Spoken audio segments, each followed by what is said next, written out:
Hi hello welcome to IS factors UPSC news box. നമ്മൾ ഇന്ന് അടുത്ത ഡിസ്കസ് ചെയ്യുന്ന പ്രധാനപ്പെട്ട ഒരു കറണ്ട് അഫയർ ടോപ്പിക്കാണ് സീസ് ഫയർ. കാരണം ഒബ്വിയസ്ലി കഴിഞ്ഞ ഒരു ദിവസമായിട്ട് നമ്മൾ ഏറ്റവും കൂടുതൽ പത്രങ്ങൾ എടുത്തു നോക്കിയപ്പോൾ കേട്ടൊരു വാക്കാണ് സീസ് ഫയർ. ഇന്ത്യയും പാകിസ്ഥാനും സീസ് ഫയർ ചെയ്യാൻ പോവുകയാണെന്ന് നിങ്ങൾ കേട്ടിട്ടുണ്ടാവും. സോ പലപ്പോഴും സീസ് ഫയർ എന്ന് പറഞ്ഞ് ഒരു സംഭവം ഇമ്മീഡിയറ്റ്ലി ലോഞ്ച് ചെയ്തു and within hours of the ceasefire Pakistan has supposedly violated. Supposedly എന്ന് പറയാൻ പറ്റില്ല, വയലേഷനുള്ള കറക്റ്റ് നമ്മൾ പ്രൂഫ് നമുക്ക് കാണാനും പറ്റി. സോ ഇത്തരത്തിലൊരു കോൺസെപ്റ്റ് വരുമ്പോൾ എന്താണ് ഈ സീസ് ഫയർ എന്ന് വരുമ്പോൾ it's important to know what is the difference between ceasefire. അപ്പോൾ എന്താണ് ഈ ട്രൂസ് എന്ന് പറയുന്നത്? So what is the concept of treaty? ഈ ട്രീറ്റി, ട്രൂസ്, സീസ് ഫയർ എന്നൊക്കെ പറയുമ്പോൾ എന്താണ് ഇതിൻ്റെ വ്യത്യാസം എന്ന് നമുക്ക് ഇന്ന് ഒന്ന് എക്സ്പ്ലെയിൻ ചെയ്യാം. പിന്നെ ലോകത്ത് നടന്ന പല പ്രധാനപ്പെട്ട സീസ് ഫയറുകൾ, എത്ര തരം സീസ് ഫയറുകളുണ്ട്? Bilateral ceasefire, unilateral ceasefire, de facto ceasefire. സാധാരണ പൊളിറ്റിക്കൽ സയൻസ് ഒക്കെ പഠിക്കുന്ന ആൾക്കാർക്ക് ഇതിനെക്കുറിച്ച് നല്ല ധാരണയുണ്ട്. പക്ഷേ ഡെഫിനറ്റ്ലി UPSCക്ക് നമ്മൾ സിവിൽ സർവീസിന് പ്രിപ്പയർ ചെയ്യുമ്പോൾ ഈവൻ ജനറൽ സ്റ്റഡീസിലാണെങ്കിൽ പോലും സീസ് ഫയർ ഒക്കെ വരുന്നുണ്ട്. ഇതിൻ്റെ ഒരു ഇനിഷ്യൽ പെർസ്പെക്റ്റീവ് അറിഞ്ഞിരിക്കുക എന്നുള്ളത് വളരെ ഇമ്പോർട്ടൻ്റ് ആണ്. So just to know the basic principles. നമുക്ക് വളരെ ഡെപ്തിലൊന്നും പോകണ്ട. Unless you are not taking a PSIR option, നമുക്ക് ബാക്കിയുള്ളതെല്ലാം വളരെ സിമ്പിളായിട്ടൊന്ന് മനസ്സിലാക്കാം. ലോകത്ത് പ്രധാനപ്പെട്ട സീസ് ഫയറുകളുടെ എക്സാമ്പിൾസും ഇതിൽ കൊടുത്തിട്ടുണ്ട്. സോ ഇതിൻ്റെ അർത്ഥം നമുക്ക് മനസ്സിലാക്കാം. Okay, so let's get in to the session. UPSC news box and do subscribe to our Telegram channel IS factor. നിങ്ങൾക്ക് ബാക്കിയുള്ള മെറ്റീരിയൽസിനും കാര്യങ്ങൾക്കൊക്കെ സബ്സ്ക്രൈബ് ചെയ്യാവുന്നതാണ്. സോ മൂവിങ് ഓൺ, ഫസ്റ്റ് നമുക്ക് ഡിസ്കസ് ചെയ്യാം എന്താണ് സീസ് ഫയർ. ഇപ്പോൾ ഇന്ത്യ പാകിസ്ഥാൻ വന്നപ്പോൾ എന്താണ്? One side India was fighting and the other side Pakistan was fighting. രണ്ട് ഫൈറ്റ് നടന്ന സമയത്ത്, അങ്ങോട്ടും ഇങ്ങോട്ടും അറ്റാക്ക് നടന്ന സമയത്ത് finally United States of America, ഇന്നലെ ഇന്ത്യ ട്വീറ്റ് ചെയ്തതിനെക്കാട്ടും ആദ്യം ട്രംപാണ് ട്വീറ്റ് ചെയ്തത്. ഹി ബിക്കെയിം ആ ഗ്ലോബൽ പീസ് മേക്കർ. ഇന്നലെ ഒറ്റ ദിവസം കൊണ്ട് ഇത് എൻഡ് ചെയ്തു എന്ന് തൽക്കാലത്തേക്ക് നിർത്തി വെച്ചു എന്നാണ്. So temporary halt in fighting between warring parties usually agreed upon to allow for negotiations, humanitarian aid or break in hostility. എന്തെങ്കിലും ചർച്ചകൾ മുന്നോട്ട് കൊണ്ടുപോകാനോ അല്ലെങ്കിൽ എന്തെങ്കിലും കാരണവശാൽ ഹ്യൂമാനിറ്റേറിയൻ എയ്ഡ് പ്രശ്നങ്ങളൊക്കെ ഉണ്ടെങ്കിൽ ഒന്ന് പരിഹരിച്ച് തൽക്കാലത്തേക്കൊരു ഒരു സീസ് ഫയർ. അപ്പോൾ അടുത്ത ചോദ്യം വരും, ട്രൂസ് എന്താണെന്നുള്ളത്. അതിലേക്ക് ഞാൻ കടക്കാം. സോ ഈ സീസ് ഫയർ ചെയ്തു എന്നർത്ഥം എന്തെങ്കിലും ഒരു വാർ നടക്കുമ്പോൾ സീസ് ഫയർ ചെയ്തു എന്നർത്ഥം അതിൻ്റെ അർത്ഥം ഒരിക്കലും വാർ അവസാനിച്ചു എന്നൊന്നുമല്ല. ഇത് ഒരു പെർമനൻ്റ്ലി അല്ല, it is just a pause, ഒരു ചെറിയ ബ്രേക്ക് ആണ്. ആൻഡ് ഇത് പിന്നീട് ഒരു ചർച്ച ഉണ്ടാവാനോ അല്ലെങ്കിൽ ബാക്കിയുള്ള തീരുമാനങ്ങളൊക്കെ എടുക്കാനുള്ള ഒരു സമയമാണ് സീസ് ഫയർ ചെയ്യുക എന്ന് പറയുന്നത്. സോ ഇപ്പോൾ തൽക്കാലം ഇന്ത്യ പാക് സീസ് ഫയർ ചെയ്തിട്ടുണ്ട്. ഇനി അടുത്ത റെസ്പോൺസ് എന്താണെന്ന് നമുക്കറിയില്ല. We need to wait and watch. So എപ്പോഴും മനസ്സിലാക്കുക, ഇതൊരു ടെമ്പററി സ്റ്റോപ്പാണ്. ഒരു പെർട്ടിക്കുലർ നെഗോസിയേഷൻ, ഇനിയിപ്പോൾ മിക്കവാറും നെഗോസിയേഷൻസ് നടത്തും ആർമി ലെവലിലും മിനിസ്ട്രി ലെവലിലൊക്കെ. സോ ഈ സീസ് ഫയർ എന്ന് പറയുന്നത് യൂണിലാറ്ററൽ ആകാം. ഇപ്പോൾ ഇന്ത്യയും പാകിസ്ഥാനും ഉണ്ട്. ഇപ്പോൾ പാകിസ്ഥാനാണ് സീസ് ഫയർ ചെയ്യുന്നത്, ഇന്ത്യ ഫയർ ചെയ്തുകൊണ്ടിരിക്കുകയാണ്. അതിൻ്റെ അർത്ഥം യൂണിലാറ്ററലാണ് തീരുമാനിച്ചത്. ഇത് does not solve the conflict, short term pause ആണ്. കണ്ടു, ഉദാഹരണത്തിന് 48 മണിക്കൂർ ceasefire, civilians leave a war zone. തൊട്ടടുത്ത് കിടക്കുന്ന ഷെല്ലിംഗ് നടക്കുകയാണെന്ന് വിചാരിക്കുന്നത്. ഈ സ്ഥലത്ത് ഷെല്ലിംഗ് നടക്കുകയാണ്, ബോർഡർ ഇതാണ്. അപ്പോൾ ഇവിടെയുള്ള ആൾക്കാരെ നമ്മൾ മൂവ് ചെയ്തിട്ടില്ല, ഹെവി കാഷ്വാലിറ്റി വരികയാണെങ്കിൽ സീസ് ഫയർ വെക്കുകയാണെങ്കിൽ നമുക്കൊരു 2 ദിവസം സമയമെടുത്ത് ഇവരെയൊക്കെ കൊണ്ടുവരാം. സോ ഇത് തന്നെയല്ലേ ട്രൂസ് എന്നൊരു ചോദ്യം നിങ്ങൾക്ക് വരാം. ഇനി ട്രൂസ് അറിയാത്തവർക്ക് സംബന്ധിച്ചോളം ഇപ്പോൾ തന്നെ കണ്ടില്ലേ, യൂണിലാറ്ററൽ എന്ന് പറയുമ്പോൾ ഒരാൾ ചെയ്യുന്നു, ബയലാറ്ററൽ സീസ് ഫയർ എന്ന് പറയുമ്പോൾ രണ്ട് പാർട്ടീസും എഗ്രി ചെയ്തിട്ട് കൊണ്ടുവരുന്നത്. കണ്ടീഷണലോ ടെമ്പററി സീസ് ഫയർ എന്തെങ്കിലും പർട്ടിക്കുലർ കാര്യങ്ങൾക്ക് വേണ്ടിയോ റിലീജിയസ് ഫെസ്റ്റിവൽസിന് വേണ്ടിയോ, റംസാൻ സമയത്ത് സീസ് ഫയർ വെച്ചിട്ടുണ്ട് നമ്മൾ പാകിസ്ഥാൻ്റെ അടുത്ത് 2018. സോ ഇതിന് ലീഗൽ സ്റ്റാറ്റസ് എന്താണെന്ന് വെച്ചാൽ ഇതൊരു ട്രീറ്റി ഒന്നും അല്ല, ഇന്റർനാഷണൽ ലോ അല്ലാത്തതുകൊണ്ട് തന്നെ ഇത് വയലേറ്റ് ചെയ്യാം വിത്തൗട്ട് ലീഗൽ കോൺസിക്വൻസസ്. നമ്മൾ ഒപ്പിട്ടുവിനർത്ഥം സീസ് ഫയർ ചെയ്തതിനർത്ഥം നമ്മൾ ഇനിയും തുടങ്ങണ്ട അല്ലെങ്കിൽ തുടങ്ങാൻ പാടില്ല എന്നൊന്നുമില്ല. You can start it at any time that you want, unless ഒരു UN ട്രീറ്റിയോ ഫ്രെയിംവർക്കോ ഒക്കെ ഇതിൻ്റെ ഭാഗമല്ലെങ്കിൽ you can start it any time. So that is the point to be noted. And ഇനി സീസ് ഫയർ ആണ് നമ്മൾ ഇതിനകത്ത് മെയിനായിട്ട് കണ്ടത്. ഇനി അടുത്ത പ്രധാനപ്പെട്ട കാര്യം എന്താണ് ട്രീറ്റി? ഒരു ട്രീറ്റി ഒപ്പുവെച്ചു, a formal legal agreement to end a conflict or establish lasting peace. ഇപ്പോൾ ഉദാഹരണത്തിന് treaty of Versailles 1919 first world വാറിൻ്റെ സമയത്ത്, പിന്നീട് നമുക്കറിയാം ലീഗ് ഓഫ് നേഷൻസ് ഒക്കെ നമ്മൾ പഠിച്ചിട്ടുണ്ട്. ആ സമയത്ത് ഒന്നാം ലോകമഹായുദ്ധം അവസാനിപ്പിക്കുന്ന സമയത്ത് the we had a treaty of Versailles. World war അവണ്ണം അവസാനിപ്പിച്ചു. ഇത് പെർമനൻ്റ് ആണ്. ഇത് ഒപ്പിട്ട പിന്നെ ഇറ്റ്സ് എ ഫോർമൽ എഗ്രിമെൻറ്റ്. പിന്നെ നമ്മൾ അത് വയലേറ്റ് ചെയ്യാം. സീസ് ഫയർ ആകുമ്പോൾ പിന്നെ വയലേറ്റ് ചെയ്യാമല്ലോ, കാരണം അത് ലീഗൽ ഒന്നും അല്ല. അൺലെസ് UN ബാക്കിംഗ് അല്ലെങ്കിൽ ചുമ്മാ വയലേറ്റ് ചെയ്തുകൊണ്ടിരിക്കാം. ഇനി പ്രധാനപ്പെട്ട കാര്യമാണ് സീസ് ഫയർ ഇവിടെ ഉണ്ടെങ്കിൽ എന്താണ് ട്രൂസ് എന്ന് പറയുന്നത്? Truce is a temporary stoppage of warfare, very similar to ceasefire, but കുറച്ചും കൂടെ സ്പോണ്ടേനിയസ് ആണ്, ലോക്കലൈസ്ഡ് ആണ് ആൻഡ് ഓഫൺ ടാക്ടിക്കലാണ്, വലിയ സ്ട്രാറ്റജിക് ഒന്നുമല്ല. അതായത് രണ്ടിൻ്റെയും വ്യത്യാസം ഓൾമോസ്റ്റ് ഒരേപോലെ ആണെങ്കിലും ട്രൂസ് എന്നും പറയാം. ഇത് വളരെ ഷോർട്ടറാണ്, ഭയങ്കര ഇൻഫോർമൽ ആയിട്ടുള്ള രീതിയാണ്.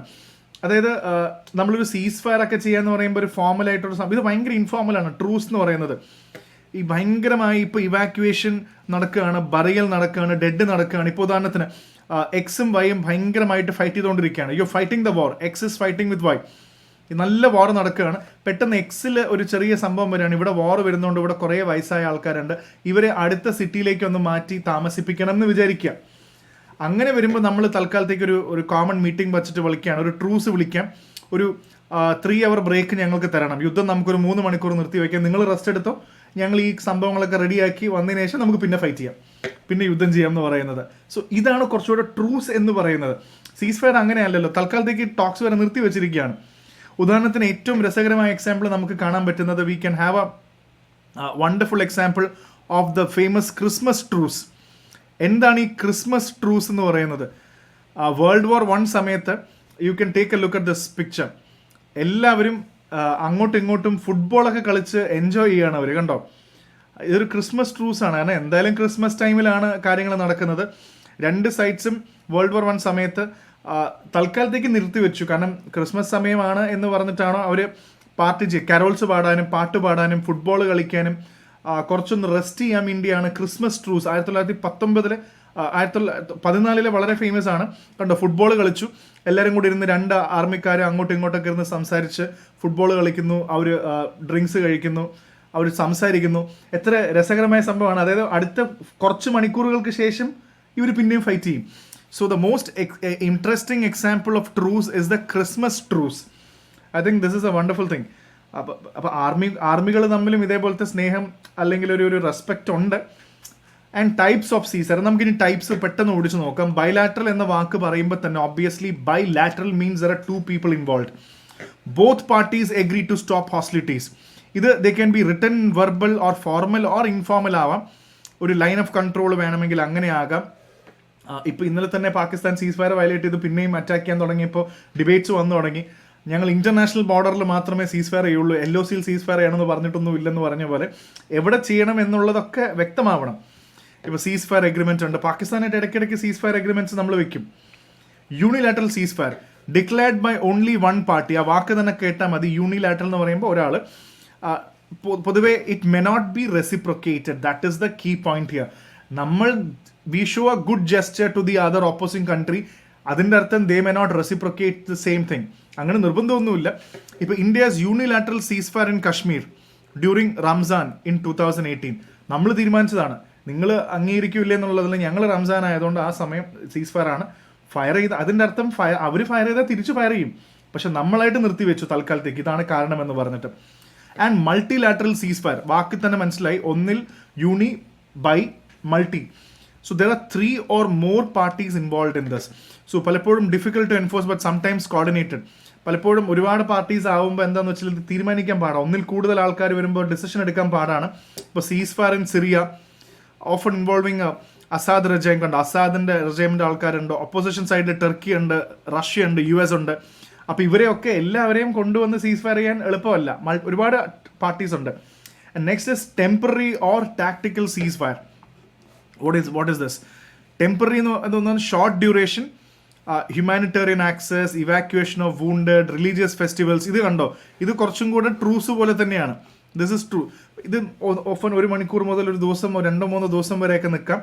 Humanitarian pause declared in Gaza by Israel for 8 convoys. ഒരു തരത്തിൽ നോക്കിക്കഴിഞ്ഞാൽ ഇവർ തന്നെ ചെയ്യുന്ന ഇവർ തന്നെ അറ്റാക്ക് ചെയ്യും, ഇവർ തന്നെ ആൾക്കാരെ കൊന്നിടും, എന്നിട്ട് ആ ബോഡി എടുക്കാനും ഇവരെ സഹായിക്കാൻ വേണ്ടി ബ്രേക്ക് കൊടുത്തിരിക്കുകയാണ്. നിങ്ങൾ എടുത്തു. പിന്നെ ഞങ്ങൾ കണ്ടിന്യൂ ചെയ്യുന്നൊരു ടെമ്പററി ഓർ ടാക്ടിക്കൽ സീസ് ഫയർ. പെർമനന്റ് സീസ് ഫയർ, പെർമനന്റ് ആയിട്ട് എൻഡ് ചെയ്യാൻ വേണ്ടിയാണ് പെർമനന്റ് സീസ് ഫയർ.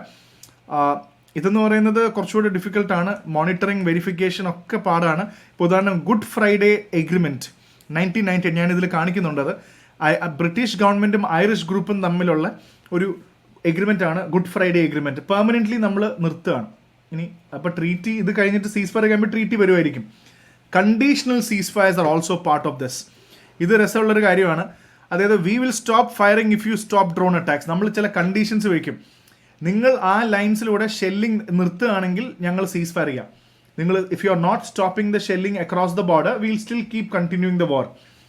ഇത് ഇൻസർജൻസി ഗറില്ല നെഗോസിയേഷൻസിലൊക്കെ ഉള്ളതാണ്. Talibans conditional ceasefire offers before the US exit from Afghanistan. അപ്പോൾ കണ്ടീഷണലി നിങ്ങൾ ഇത് ചെയ്താൽ ഞങ്ങളിത് ചെയ്യാം. De facto ceasefire. എന്താണ് ഈ ഡി ഫാക്ടോ? ഇത് അൺഅനൗൺസ്ഡ് ആണ്, അൺറിട്ടൺ ആണ്, പക്ഷേ പ്രാക്ടീസിൽ കൊണ്ടുവരുന്നതാണ്. രണ്ട് കൂട്ടർക്കും എസ്കലേഷൻ താല്പര്യമില്ല. We don't want escalation but we want to de escalate. Disengage ചെയ്യാനോ ഡി എസ്കലേറ്റ് ചെയ്യാൻ താല്പര്യമുണ്ട്. ഡോക്യുമെന്റ്സ് ഒന്നുമില്ല. ഇപ്പോൾ China and India they have a de facto. തൽക്കാലം നമുക്ക് അനൗൺസ്മെന്റ് ഒന്നുമില്ല, നമ്മളങ്ങ് നിർത്താം രണ്ട് കൂട്ടരും എന്ന് പറയുന്നത്. And next is the monitored ceasefire. UN peace കീപ്പേഴ്സോ ന്യൂട്രൽ ഏജൻസീസോ വന്നപ്പോൾ യൂണിഫിൽ സീസ് ഫയർ, ഇസ്രായേലിൻ്റെയും ലെബനൻ്റെയും ഹെസ്ബുള്ളയുടെ യൂണിഫിൽ എന്ന് പറയുന്ന വളരെ ഇമ്പോർട്ടൻ്റ് ആണ് ഈ ഓർഗനൈസേഷൻ. യു ഷുഡ് നോ യൂണിഫിൽ എന്ന് പറയുന്ന ഇവർ മോണിറ്റർ ചെയ്യുന്ന, ഇപ്പോൾ ഒരു തേർഡ് പാർട്ടി വന്ന് മോണിറ്റർ ചെയ്യുന്നത്. ഇപ്പോൾ പെട്ടെന്ന് നമുക്ക് ഇന്ത്യ പാക്കിൻ്റെ ഇപ്രാവശ്യം ട്രംപാണ് അനൗൺസ് ചെയ്തത്. സോ അത് എന്ത് തരം സീസ് ഫയർ ആണെന്ന് ചോദിച്ചു കഴിഞ്ഞാൽ ഒരു തരത്തിൽ മൂന്നാമത്തെ ഒരു രാജ്യം വന്നിട്ടാണ് അത് ഇടപെട്ടത്. സോ അങ്ങനെ വേണമെങ്കിൽ ഇതിൽ ഏത് ഡെഫിനേഷനിൽ വേണം പെടുത്താം. ഇനി ഇതിൻ്റെ വ്യത്യാസം കൂടെ നമുക്കൊന്ന് മനസ്സിലാക്കി വെക്കാം. ട്രൂസും സീസ് ഫയറും രണ്ടും ഏകദേശം ഒരേപോലെ ആണെങ്കിലും ട്രൂസ് സീസ് ഫയർ എന്ന് പറയുന്നത് can be short or long. Truce വളരെ ഷോർട്ടാണ്, അങ്ങനെ ലോങ് ഒന്നുമില്ല. ഞാൻ പറഞ്ഞില്ല, എന്തെങ്കിലും ഒരു കാര്യം ഉണ്ടാവും. ഫോർമാലിറ്റി എന്ന് പറയുമ്പോൾ സീസ് ഫയർ ഫോർമലും ഇൻഫോർമലും ആവാം. ട്രൂസ് മിക്കപ്പോഴും ഓൾമോസ്റ്റ് ഇൻഫോർമൽ തന്നെയാണ്. ആ ക്രിസ്മസ് ട്രൂസ് ഓർമ്മയില്ലേ? തൽക്കാലം ഒന്ന് ഫുട്ബോൾ കളിക്കാം, വെയിറ്റ് ചെയ്യാം. പിന്നെ പർപ്പസ് എന്ന് പറയുന്നത് ബ്രോഡർ ഗോളാണ്. ഡി എസ്കലേഷനും ചർച്ചയ്ക്കൊക്കെ വേണ്ടിയാണ് സീസ് ഫയർ എടുക്കുന്നത്. ഇനിയിപ്പോൾ നമുക്ക് ചർച്ച ചെയ്ത് പരിഹരിക്കാം. മറ്റേതൊരു സ്പെസിഫിക് റീസൺ ആണ്. ഹോളിഡേ അല്ലെങ്കിൽ ഒരു റിലീജിയസ് ഫെസ്റ്റിവൽ വന്ന് ഹ്യൂമാനിറ്റേറിയൻ എയ്ഡ് വന്നു, അതിനുവേണ്ടി മാത്രമാണ് അത് ചെയ്യുന്നത്. വലിയൊരു ഏരിയ ആണ് കവർ ചെയ്യുന്നത് സീസ് ഫയറിൽ. ഇതൊരു ചെറിയ ഏരിയ ആയിരിക്കും, ചെറിയൊരു ഏരിയ ആയിരിക്കും. ചിലപ്പോൾ ഇത്രയും സൈഡിൽ ഇമാജിൻ, ഇവിടെ പല സ്ഥലത്തും വാർ നടന്നുകൊണ്ടിരിക്കുകയാണെന്ന് വിചാരിക്കുക. പല സൈഡിലും ദർ ഇസ് വാർ ഹാപ്പനിങ്. ചിലപ്പോൾ ഈ ഏരിയയിൽ മാത്രമായിരിക്കും നമ്മൾ ട്രൂസ് വെക്കുന്നത്. കാരണം ഇവിടെ കൂടെ കുറച്ച് കോൺവോയ്സ്, അതേപോലെ ഹ്യൂമാനിറ്റേറിയൻ എയ്ഡ് കൊണ്ടുവന്ന വണ്ടികൾ കടന്നു പോകാനുണ്ടായിരിക്കും. അപ്പോൾ ഇവിടെ മാത്രം ട്രൂസ് വിളിക്കും. സോ ഇതൊക്കെയാണ് വ്യത്യാസം. മറ്റേത് ഷോർട്ട്, ഇൻഫോർമൽ, ഒരു സ്പെസിഫിക് റീസൺ, ഒരു ചെറിയ ലോക്കൽ സ്ഥലത്തോ ലിമിറ്റഡ് ആയിട്ടായിരിക്കും ചെയ്യുന്നുണ്ടാവുക. ഇനി 2-3 തിയറിയും കൂടെ നമ്മൾ എക്കണോമിക്സിൽ പഠിക്കുന്ന തിയറിയാണ്. അതിൻ്റെ ഒരു ടിറ്റ് ഫോർ ടാറ്റ്, 2 തിയറീസ് ഉണ്ട്. ടിറ്റ് ഫോർ ടാറ്റും ഗെയിം തിയറിയും അതേപോലെ റൈറ്റ് തിയറി എന്ന് പറഞ്ഞ 3 സംഭവങ്ങളോട് ജസ്റ്റ് ഒന്ന് ഇത് തിയറി ആയിട്ട് നല്ല മനസ്സിലാക്കി വെക്കാൻ വേണ്ടിയാണ്, നാളെ ജസ്റ്റ് ഒന്ന് മനസ്സിലാക്കാൻ. ഗെയിം തിയറി എന്ന് പറയുന്നത് it's very popular in economics method. എക്കണോമിക്സിലാണ്. ഇതിൽ ശ്രദ്ധിച്ച് നോക്കിയാൽ മതി. How people or countries make decisions when the outcome depends on what others choose to do. ഇത് കേട്ടാൽ കുറച്ച് കൺഫ്യൂസിംഗ് ആയിട്ട് തോന്നും. ഇതാണ് ശരിക്കും പറഞ്ഞാൽ ഗെയിം തിയറി എന്ന് മനസ്സിലാക്കുന്നത്. നമ്മൾ how people or countries make decisions when the outcome depends on what others choose to do. നമ്മൾ എന്ത് ചെയ്യണം എന്നുള്ളത് ഔട്ട്കം ആണ്. അത് അവർ എന്ത് ചെയ്യും എന്ന് ആലോചിച്ച് എന്ത് ചൂസ് ചെയ്യുന്നുള്ള അനുസരിച്ചിട്ടാണ്. ഇത് ആദ്യം തിയറി മുഴുവൻ പഠിച്ചില്ലെങ്കിലും കാര്യം മനസ്സിലാക്കുക. അപ്പോൾ ഈ തിയറി ആദ്യം എക്കണോമിക്സിലാണെങ്കിൽ ഇപ്പോൾ പൊളിറ്റിക്സിലും വാർ സ്ട്രാറ്റജിയിലൊക്കെ ഗെയിം തിയറി ഉപയോഗിക്കുന്നുണ്ട് എന്ന് നമുക്ക് മനസ്സിലാക്കാം. ഇനി അതേപോലെ തന്നെ വേറൊരു സംഭവമാണ് പ്രിസണേഴ്സ് ഡിലമ്മ. എന്നിട്ട് ഞാൻ പറയാം. പ്രിസണേഴ്സ് ഡിലമ്മ ഇത് നിങ്ങൾ കേട്ടിട്ടില്ലെങ്കിൽ മനസ്സിലാക്കുക. ഇത് 2 people are caught for a crime. ഇപ്പോൾ 2 ആൾക്കാരെ നമ്മൾ ഒരു ക്രൈം ചെയ്യാൻ, ഇപ്പോൾ എയും ബിയും എന്ന് പറയുന്ന 2 ആൾക്കാരെ നമ്മൾ ക്രൈം ചെയ്യാൻ പിടിച്ചു. അപ്പോൾ 2 പേരും സൈലൻ്റ് ആയിട്ട് നിൽക്കുകയാണെങ്കിൽ ആർക്കും പണിഷ്മെൻ്റ് ഒന്നുമില്ല, അവർ ഒന്നും പറയുന്നില്ല. പക്ഷേ if one talks and the other stays silent, the one who talks goes free while the other suffers. അയാൾ വേണമെങ്കിൽ നമ്മൾ പറയത്തില്ല, മാപ്പ് സാക്ഷിയായി ഇയാൾ സംസാരിച്ചില്ല, അപ്പോൾ അയാൾ മൊത്തം കള്ളനാണെന്നുള്ള രീതിയിൽ വരും. അപ്പോൾ 2 പേരും ഉണ്ടായിരുന്ന കുഴപ്പമില്ല. ഒരാൾ പറഞ്ഞു കഴിഞ്ഞാൽ മറ്റൊരാൾ പറയാതിരിക്കുമ്പോൾ പറഞ്ഞ ആൾ ചിലപ്പോൾ നമ്മൾ പറയത്തില്ല മാപ്പ് സാക്ഷിയായെന്നൊക്കെ പറഞ്ഞ പോലെ, if both talk, both get a heavy punishment. So even though both would be better off staying silent, they choose to talk because they don't trust the other person. ഇതാണ് പ്രിസണേഴ്സ് ഡിലമ്മ എന്ന് പറയുന്നത്. സംസാരിച്ചാലും പ്രശ്നം, സംസാരിച്ചില്ലെങ്കിൽ ലൈറ്റ് പണിഷ്മെൻറ്റ് കിട്ടും. സംസാരിച്ച 2 പേർക്കും heavy punishment കിട്ടും. ഒരാൾ അപ്പോൾ എന്താ സംഭവം എന്ന് വെച്ചാൽ എപ്പോഴും സോ ഈവൻ തോ ബെറ്റർ ഓഫ് സൈലൻ്റ് ആവുന്നതാണ് നല്ലതെങ്കിൽ പോലും വൺ ചൂസ് ടു ടോക്ക്. ഒരാൾ സംസാരിക്കും. കാരണം എന്താണെന്ന് വെച്ചാൽ മറ്റേ ആളെ അയാൾക്ക് വിശ്വാസമില്ല. തീരുമാനിക്കുകയാണ് ഞാൻ സംസാരിക്കാൻ പോവാം, കാരണം എനിക്ക് ബീനെ വിശ്വാസമില്ല. അതാണ് ഈ ഡിലമ്മ, പ്രിസണേഴ്സ് ഡിലമ്മ എന്ന് പറയുന്നത്. ഇതൊരു തിയറിയാണ്. അപ്പോൾ ഇതിനെ ബേസ് ചെയ്തിട്ട് നമുക്ക് രണ്ട് ടിറ്റ് ഫോർ ടാറ്റ് സ്ട്രാറ്റജി എന്ന് പറയുന്നത് ഇത് നമ്മുടെ ഗെയിം തിയറിയുടെ ആപ്ലിക്കേഷനാണ്. അതായത് A and B are in conflict. A and B ഞാനിപ്പോൾ പറഞ്ഞാൽ എയും ബിയും കോൺഫ്ലിക്റ്റിലാണ്. Country A says I'll stop shooting if you stop to. If both stop, peace starts building. If one breaks the ceasefire, the other side hits back. This is called tit for tat. You cooperate, I cooperate. You attack, I attack. Trump tweet ചെയ്ത സമയത്ത്, ഈ അടുത്ത് Trump ട്വിറ്ററിൽ tweet ചെയ്ത സമയത്ത് Trump ഈ സീസ് fire വിളിക്കുന്നതിന് മുന്നേ തന്നെ ട്രംപിന്റെ സ്പീച്ചിൽ പറയുന്നുണ്ട്, India and Pakistan should now abstain from further violence because now it is A tit for tat situation. Pakistan did this supposedly and India has responded back, so it's a tit for tat. നിർത്തുക എന്ന് ട്രംപിൻ്റെ ഇതിൽ കേട്ടിട്ടുണ്ട്. So സീസ് fires only last if both sides keep cooperating. ഒരാൾ ചതിച്ചാൽ പിന്നെയും വരും. ഇപ്പോൾ ഇതൊരു ടിറ്റ് ഫോർ ടാറ്റ് തിയറിയാണ്. അപ്പോൾ നമ്മൾ ഗെയിം തിയറിയുടെ ഭാഗമായിട്ട് ഇത് കണ്ടാൽ മതി. ഇനി അടുത്തത് പ്രിസണേഴ്സ് ഡിലമ്മയുടെ ഭാഗമായിട്ട് നേരത്തെ പറഞ്ഞ മനസ്സിലായല്ലോ, രണ്ടുപേരെ പിടിച്ചു, ഒരാൾ സംസാരിക്കില്ല എന്നുള്ളതാണ്. What if I stop fighting but the other side doesn't? They might use the break to get stronger or attack me later. ഇപ്പോൾ we are both fighting, A and B is fighting. I have decided to stop. പക്ഷേ I don't trust B. എനിക്ക് trust ഇല്ല. Prisoners ഡിലമ്മ പോലെ ഇനി ഞാൻ സംസാരിക്കാതിരുന്ന് അവൻ സംസാരിച്ചാലോ എന്ന് പേടിച്ചിട്ട്, സോ ഞാനൊരു ബ്രേക്ക് എടുക്കുകയാണെങ്കിൽ ഇവൻ ആ സമയത്ത് ആ ബ്രേക്ക് ഉപയോഗിച്ചിട്ട് he'll get stronger, he'll get reinforcements, he'll get the arms, weapons, he'll get the supporters, and ആ ബ്രേക്ക് കഴിഞ്ഞിട്ട് what if he attacks me again? അപ്പോൾ ഇത് because of this fear, both sides continue the war, not because they want to, but they don't trust each other. So പലപ്പോഴും ceasefire വിളിക്കാൻ പറ്റിയിട്ട് പോലും they will not go for a ceasefire because they don't trust each other. അപ്പോൾ ഇതും ഒരു തിയറിയാണ്. So please understand. So both want peace, but it is scared that the other will cheat. മറ്റേ ആൾ പറ്റിക്കുമോ എന്ന് പേടിച്ചിട്ടാണ് ceasefire വിളിക്കാത്തത്. സോ ഇത് prisoners ഡയലമയുടെ ഒരു ആപ്ലിക്കേഷനായിട്ട് നിങ്ങൾ ഇപ്പോൾ ഓർത്ത് വെക്കുക. ഇങ്ങനെ യുദ്ധം കണ്ടിന്യൂ ചെയ്യാറുണ്ട്. അതായത് ചെയ്യണം താല്പര്യമൊന്നുമില്ല, പക്ഷേ അവൻ പറ്റിച്ചാലോ എന്നുള്ളത്. അടുത്ത പ്രധാനപ്പെട്ട ഒരു തിയറി പെട്ടെന്ന് ഓടിച്ച് മനസ്സിലാക്കേണ്ടത്, what is the ripeness theory? It is proposed by the very famous William Zartman. This theory argues that a conflict becomes resolvable at a ripe moment when both sides face mutually. അതായത് ഇത്രയേ ഉള്ളൂ, എയും ബിയും fight ചെയ്യാണ്. ഇത് ശരിക്കും സീസ് fire വിളിക്കുന്ന സമയത്ത് അല്ലെങ്കിൽ എപ്പോഴാണോ നമ്മൾ ഒരു വാർ നിർത്തുന്നത്, എയും ബിയും ഫൈറ്റ് ചെയ്ത് അങ്ങനെ നിർത്തില്ല, ഒരു പോയിന്റ് എത്തും. ആ പോയിന്റ് എന്ന് പറയുന്നത് റൈപ്പ് പോയിന്റ് ആണ്. കാരണം ഇനി ഇത് ഫൈറ്റ് ചെയ്തിട്ട് യാതൊരു കാര്യവുമില്ല, രണ്ടു കൂട്ടർക്കും ദർ ഇസ് നോ ബെനിഫിറ്റ്. അപ്പോൾ ചുമ്മാ നിർത്തുന്നതല്ല, ഇത് ഇത്രയും ഫൈറ്റ് ചെയ്തു, ഇനി ഇത് ഫൈറ്റ് ചെയ്യുന്നതിൽ ഒരു കാര്യമില്ല, രണ്ടുപേർക്കും നഷ്ടം ഉണ്ടാവുള്ളൂ. അപ്പോൾ ആ ഒരു പോയിന്റ് എത്തുമ്പോൾ നമ്മൾ വാർ നിർത്തണം, സീസ് ഫയർ ചെയ്യണം എന്ന്. സോ ഈ പറയുന്ന conflicts don't become solvable just because people want peace. They become solvable when ripe moment, the correct time arrives. ആ റൈറ്റ് ടൈം വരണം. ഈ ടൈം ലൈൻ ഇത്രയും ഫൈറ്റ് ചെയ്തിട്ട് ചിലപ്പോൾ ഇവിടെ എത്തുമ്പോഴായിരിക്കും തീരുമാനിക്കുന്നത് റൈപ്പായി, ഇനി നമുക്ക് ഫൈറ്റ് ചെയ്യണ്ട. Both sides are stuck in a situation when they can win. Fighting is hurting both sides. Peace starts to look than the war. ഇനി ഫൈറ്റ് ചെയ്തിട്ട് കാര്യമില്ല.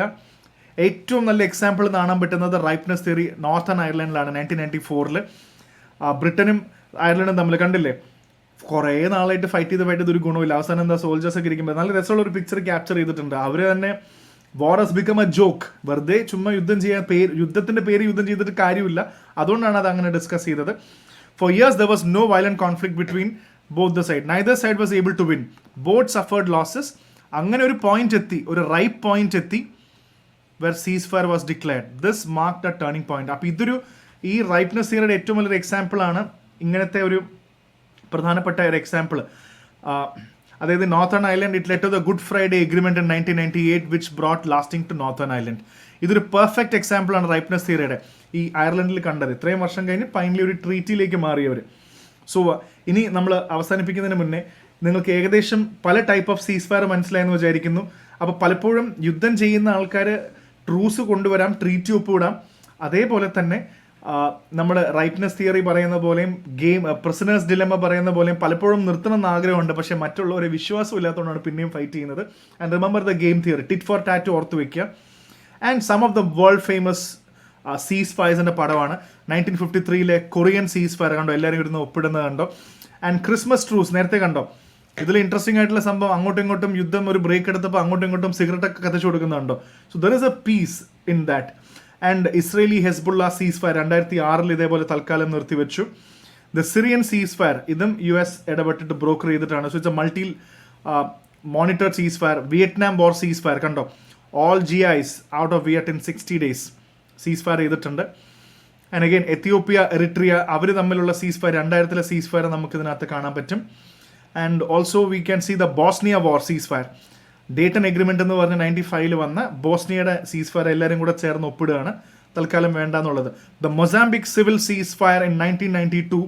So it was the Mozambique civil വാർ ആയിരുന്നു അന്ന്. So it was also talking about 1992 കാര്യങ്ങൾ പറയുന്നുണ്ട്. So മെയിനായിട്ട് ഇത്ര കാര്യങ്ങൾ തന്നെ നമുക്ക് ഇന്നത്തെ സെഷനിലുള്ളൂ. ഇനി അടുത്ത സെഷനിൽ അടുത്ത ടോപ്പിക്കായിട്ട് വരാം. So do subscribe to our channel IS Factor and അടുത്ത സെഷനിൽ അടുത്ത ടോപ്പിക്ക് എക്സ്പ്ലെയിൻ ചെയ്യാം. Thank you so much.